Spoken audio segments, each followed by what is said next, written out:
Khorne berserkers form the backbone of most world leader assaults, ripping into the enemy with unbridled ferocity.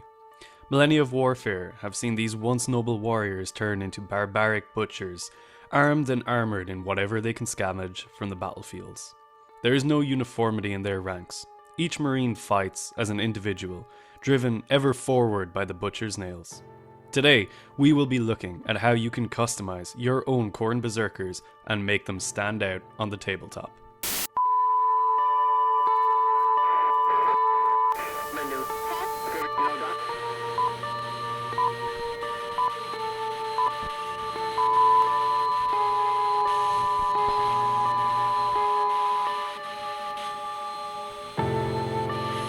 Hello everyone and welcome to the Red Path. My name is Dara and you are watching the Crimson Canvas, our hobby and painting series where we tackle various units from and associated with the World Eaters. Over the next couple of weeks we will be working on the most iconic of these units, the Khorne berserkers.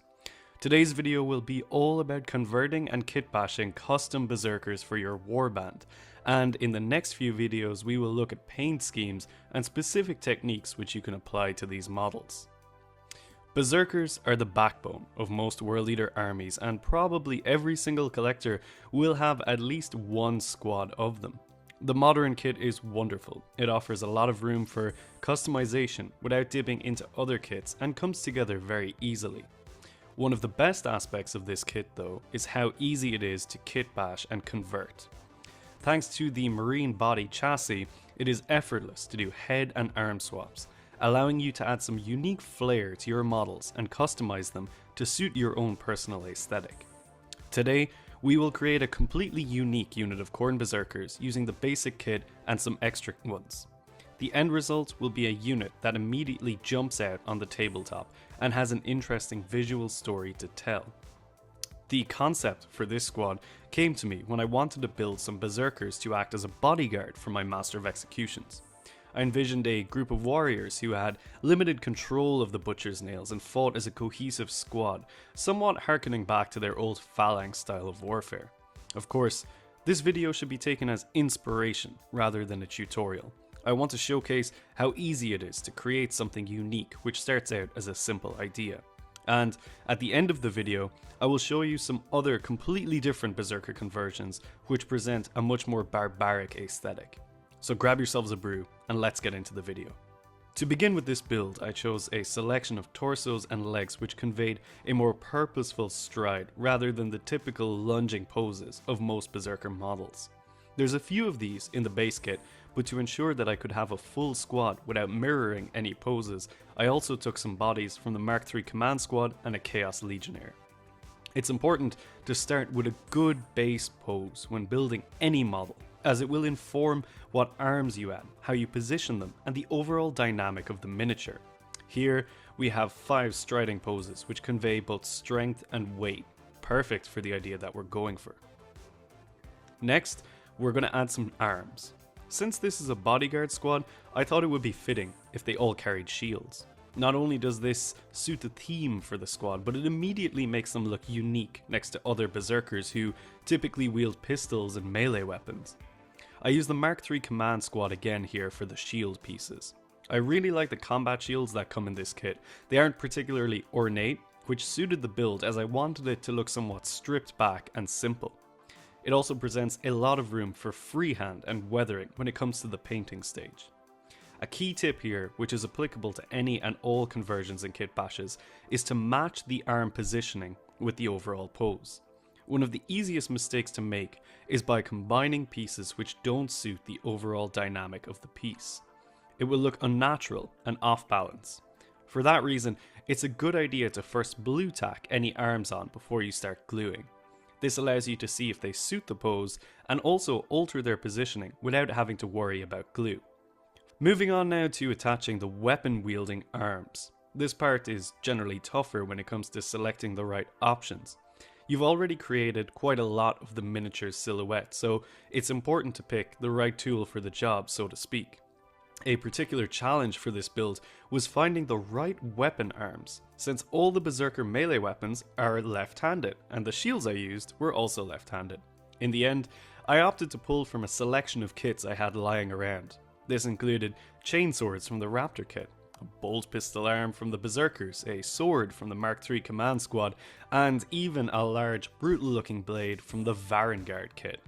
For the Mark III Marine, I decided he would be the Eviscerator wielder, which was a little bit challenging to make the Berserker arms fit perfectly, but in the end I liked how his purposeful stride works with the slightly raised blade. Again, careful consideration has to be given to choosing the right arms which match the overall pose of the model. Some of these Berserkers are leaning in to strike the enemy, others look braced to receive an attack, while my personal favourite, the Bolt Pistol Marine, looks as though he's about to execute someone. Shoulder pads are strangely one of the most iconic parts of a Space Marine silhouette, at least to me, and so it's always important that I choose the right one that suits the piece. In this case, I wanted to retain that bulky, up-armoured aesthetic, so I used the Mark III shoulders from the World Eaters from Forge World, and a selection of Mark III pads from the Command Kit. These are slightly bigger than usual, and aside from the World Eater symbol, quite brutalist and simple. I think they really work for these guys and add to that imposing stance. Now for the helmets. You may not realise, but the first thing that almost everyone will look at on a miniature is the head. So the choice of helmet or head is absolutely vital to the story you're trying to tell. It sets the scene and immediately informs the viewer of what they're looking at. In this case, I elected not to choose the more conventional Berserker heads. Instead, I've taken the new Heresy Sons of Horus heads, which I've used in the past and, in my opinion, create these really menacing Marines. While they don't necessarily scream World Eaters, I think they pair with the model very well. I particularly like the almost skull-like faceplates, and I'm already thinking about how I'm going to paint those to make them jump out. And with the heads on, the core of the model is essentially complete, aside from the backpacks, which usually I don't glue on so I have an easier time while painting. So now we can move on to the fun aspect of the build, the fine details. So this is simultaneously the trickiest and most fun part of any kit bash. Adding small details to tell more of the story is good on a conversion, but you also don't want to make the model too busy or overwhelming. I've used a lot of different bits and pieces here. There's chains from the Berserker kit to add some brutality to the shields and make them look more like World Eaters.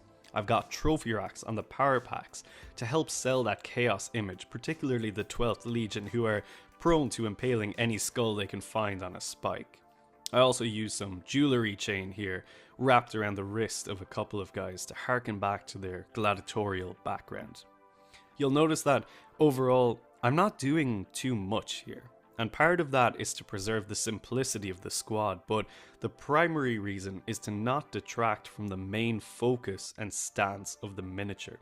There's already a lot going on, so we don't want to overdo it on those spikes and skulls. So with that, I think the squad is looking quite nice.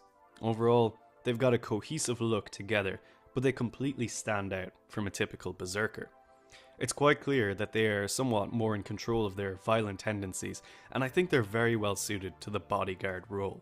Notably, despite that stripped back look, I think they are still quite obviously chaos aligned, and with the addition of lots of weathering and blood effects, they'll certainly align with my Cinderhost warband.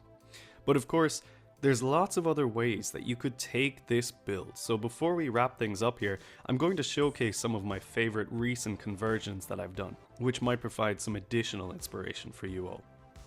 So as I mentioned, the Berserker kit is very malleable, and readily accepts a variety of different kits with just a little bit of work. Here, I've used a myriad of different bits to create some unique Berserkers. These vary from warp talons, old heresy kits, and even spare arms from the Jackal Dishonored, which I actually particularly love. More ambitious conversions, like torso swaps, can be harder to achieve, but they are doable, as you can see here where I've swapped in an old Mark II chest and a Sons of Horus helmet. In my opinion, you can't really go wrong when it comes to kit bashing Berserkers. These warriors have little to no rules regarding war gear or armor, so pretty much anything goes. Some of them might have retained armor from the Heresy, while others probably have replaced their gear dozens of times. The most important thing to remember though is sticking with the theme that you want to convey. Keep in mind what type of a story you want to tell, but also be open to making adjustments and changes. Usually, my own process is very chaotic, I'll tip out hundreds of bits and start tacking them onto bodies until I find a pose which captures the image that's in my head. Sometimes this involves cutting and chopping, and that's not something to be afraid of, even though I know a lot of people can be nervous about it. But once you're happy, let that idea sit for a while before you start gluing, and in no time, you'll be creating unique berserkers of your own. So before we wrap this up, I am aware that some of you may be thinking, well, it's all nice, but some of these kits are very expensive, and you're completely right to think that. Buying a kit purely for a simple kitbash or conversion isn't really a great idea, but the reality of the situation is that I usually buy kits because I know I'm going to use pretty much the entire thing at some point. For example, in the build that we've just done here, I'll be using those Mark III torsos to make even more berserkers. Legionaries are pretty much a constant source of bits for me, and I burn through that kit very quickly. And the Varangard, well, let's just say I've got some interesting Juggerlord and 8-bound conversion tutorials on the way. But regardless, don't feel like you have to buy expensive kits to make unique berserkers. Over time, we all collect these massive piles of bits, so before you go out and buy anything, look in your bits pile. You might be surprised at actually what comes out of it. For now though, I think it's time to close out this episode of the Crimson Canvas. Next up, we're going to be doing a painting tutorial for one of these berserkers in the Grim Dark 30k scheme. So let me know down below in the comments if there's a particular member of this bodyguard squad that you'd like to see for that tutorial. If you've enjoyed the video, consider supporting us on Patreon. We actually have a dedicated hobby-focused and competitive-focused channel in our Discord where Patreons can get access to targeted feedback and support from us. Of course, liking, commenting and subscribing also goes a long way to helping out the channel too. But for now, let's close this one out, folks. I hope you've enjoyed it. I've been Dara, you've been watching The Red Path, this has been the Crimson Canvas, so until the next one, stay healthy, stay safe, and kill, maim, burn.